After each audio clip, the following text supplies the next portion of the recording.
All right, welcome back. We continue live right here at Pittsburgh CW. Bob Pompeani and Chris Mueller with you at 412-575-2600. The Flyers are sick of the Rangers, specifically Mika Zibanejad. Hat trick tonight, at least 3. I didn't see the final 2 goals. 8-3. They had scored 9 on them last week. 17 goals in 2 games, Chris.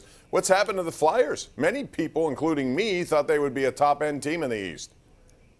Carter Hart forgot how to play goal. I mean, that was one of the big things that I gave them as an advantage over a team like the Penguins, where I thought the Penguins might get muscled out. And I don't want to put the cart before the horse here. The Penguins still have to finish the job, and they're severely undermanned, obviously. But I thought Carter Hart, being sort of a known commodity, was going to help the Flyers and give them an edge maybe in that 4th and 5th place battle here, who was going to get in, who was going to be on the outside looking in.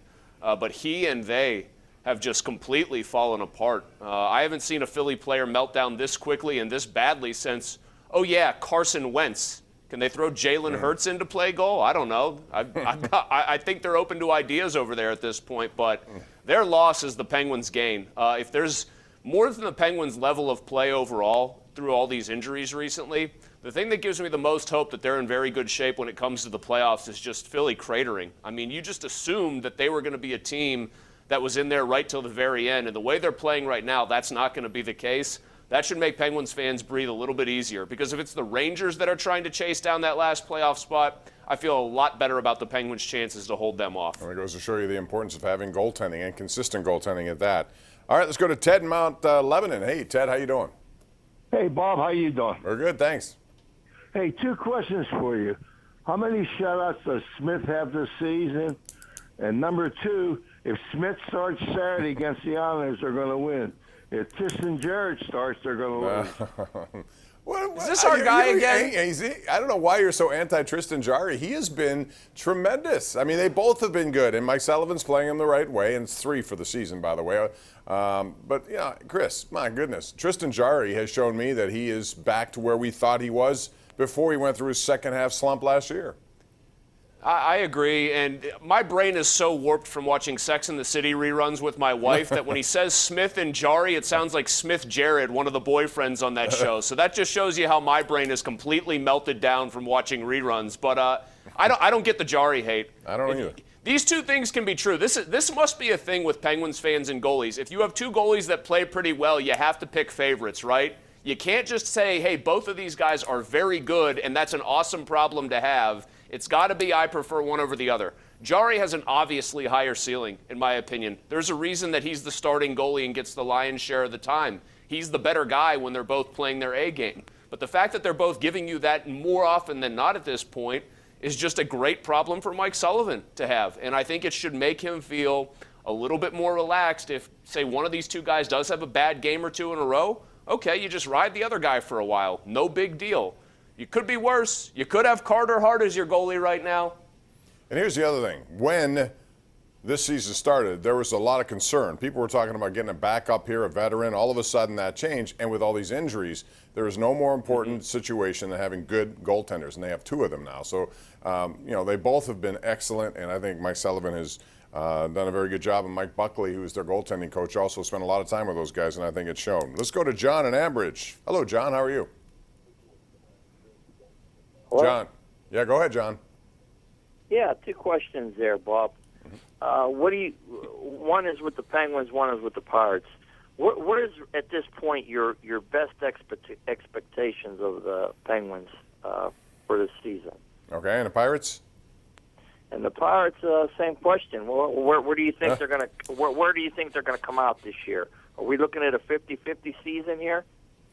If they play 100 games, they wouldn't win 50. If they play 162, they may not win that many. The Penguins have a chance. The Penguins might finish the season with what? The regular season, a 56-game season with, I don't know, close to 70 points, right? Something like that if they keep playing really well, in the 60s maybe. They can challenge for the division, yeah.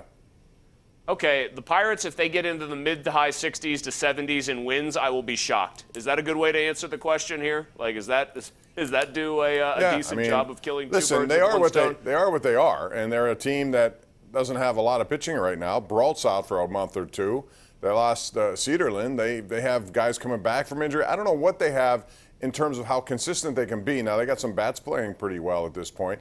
Although I say that, and I say wonderful stuff on Adam Frazier, but then I look and I see Josh Bell, who has an OPS of 1.326 this spring. It's spring training. The numbers don't matter. The more relevant I understand, question but we're here is making a big thing with Adam Frazier. I know a lot of people are getting excited about him, but you know. Isn't Kevin Newman hitting like 750? I mean, come on, wake so me up is when Phillip it's the regular Evans. season. Phillip Evans is all Right. of a sudden. I mean, pitchers are working on stuff. Hitters are always going to be the ones I think that feast in spring training if they're locked in early. The Penguins' ceiling is this: they should at this point make the playoffs. And then if you've watched the NHL for any length of time, you know that to one degree or another, it's a crapshoot. If you make it through the first round, maybe even the first 2 rounds, quite literally anything can happen because teams, even after a 56-game season, are so beat up by that point that it becomes a game of attrition more than anything else. Kurt and Harmer, you're up next right here on the Sports Call. Go ahead, Kurt. Hi, guys. Hey, you know, throughout sports history, there's been so many 1-2 tandems or 1 and 1A tandems, like Clemente Stargell, Bonds Bonilla, Fleury and Murray. I mean, these guys, Smith and Jarry, they complement each other. Why do these guys? Some folks have this love-hate relationship. I think everybody loves the backup quarterback. Yeah, but everybody they're loves both the backup good. QB. And at this kind of season, what's the difference? You put them in, you know, if you're going to play 4 games in a week, which, you know, in this kind of COVID situation they can, and they're not back-to-back, 2 and 2, Jarry should get 3 of the 4. And I think Casey DeSmith would be happy with that, Chris. I don't think he has a problem. I think he understands that. I thought it was a good chance to get DeSmith a game, though, because it's the Sabres. You figure that you should beat them. It just seemed like the right time to keep him getting work.